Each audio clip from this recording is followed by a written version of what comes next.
Hello बच्चों। यहाँ दिया गया है uniform solid cylinder of mass 2 kg radius 0.2 metre is release from rest top of the semi circular track of radius 0.7 metre cut in a block of mass 3 kg as shown in the figure. The block is resting on smooth horizontal surface, मतलब यहाँ surface पे कोई friction नहीं है। The cylinder rolls down without slipping, मतलब cylinder की pure rolling हो रही है बिना किसी स्लिपिंग के। Based on the above information, answer the following question. The distance moved by the block when cylinder reach at the bottom of the track. Clear है? तो देखो बेटा, यहाँ सबसे पहले जब मैं बॉटम ऑफ द ट्रैक पे पहुंचा तो जो सिलेंडर है उसका सेंटर ऑफ मास यहाँ कहीं पे पहुंचा।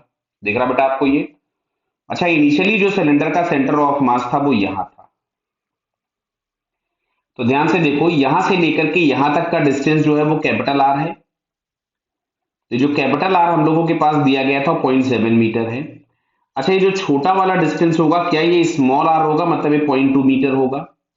तो क्या बेटा समझ में आ रहा है कि यहां से लेकर के अभी जो सेंटर के बीच का डिस्टेंस हमको मिलने वाला है वो 0.7 आर या 0.7 माइनस 0.2 मिलने वाला है। मतलब ये हम लोगों के पास हो जाएगा 0.5। कितना आ रहा है ये? 0.5 मीटर। क्लियर? तो समझो बात को, मतलब इसका जो सेंटर है, इस वाले सिलेंडर का जो सेंटर है वो 0.5 मीटर्स आगे आएगा अगर हम इस ब्लॉक को रेस्ट पे माने।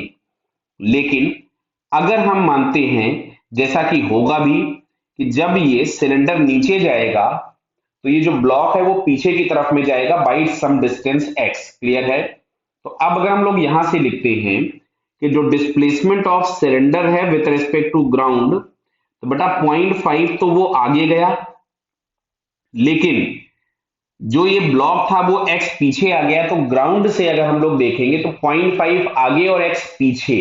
क्लियर? जैसे इमेजिन करो कि आप किसी भी प्लेटफॉर्म पर 5 मीटर आगे चले जाइए और प्लेटफॉर्म को फिर मैं 1 मीटर पीछे खींच लूं तो आपका डिस्प्लेसमेंट 4 मीटर होगा। सेम।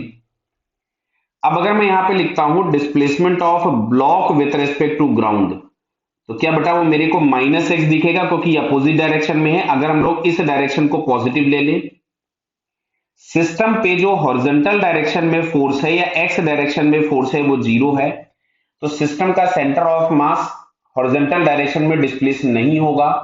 तो displacement of centre of mass अगर हम लोग लिखेंगे विद रिस्पेक्ट टू ग्राउंड तो वो हो जाएगा जीरो। क्लियर है? अब अगर हम लोग यहां से फॉर्मूला यूज करते हैं कि displacement of centre of mass, तो बेटा मैं इसको यहां पे ऐसा लिखूंगा कि m1d1 plus m2d2 upon m1 plus m2। Clear? और सेंटर ऑफ मास का डिस्प्लेसमेंट जीरो था क्योंकि पहले से वो रेस्ट पे था, तो बाद में रेस्ट पे रहेगा, जहां था वहीं रहेगा।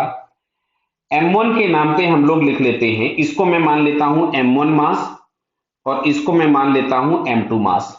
तो बेटा m1 इज इक्वल टू, मतलब जो ऑब्जेक्ट है उसका मास दिया हुआ है, आपको कितना दिया है? देखिए जो सिलेंडर दिया है उस सिलेंडर का मास दिया है 2 kg। कितना है? 2 kg। तो यहां से मैंने लिखा 2 इंटू 0.5 माइनस एक्स प्लस जो ब्लॉक है उसका मास दिया है 3 kg minus x upon 5, 3 plus 2। Clear है बताइए? तो 5 तो निकल लिया जीरो में, तो यहां पे हम लोगों के पास हो गया जीरो। अच्छा, 2 इंटू 0.5 को मैं 1 लिख दूं, माइनस 2x माइनस 3x। तो यहां से 5x इज इक्वल टू 1, तो x इज इक्वल टू आपको मिलता है 1/2 मीटर। तो आपसे यही पूछा गया था कि जो ब्लॉक है उसका डिस्प्लेसमेंट कितना होगा, तो 1.2 मीटर। तो इसको हम यहां से 0.5 मीटर भी लिख सकते हैं, जो कि हम लोगों को ऑप्शन 2 में दिया है। Clear? So finally second answer is correct. Clear बेटा? Okay, all the best.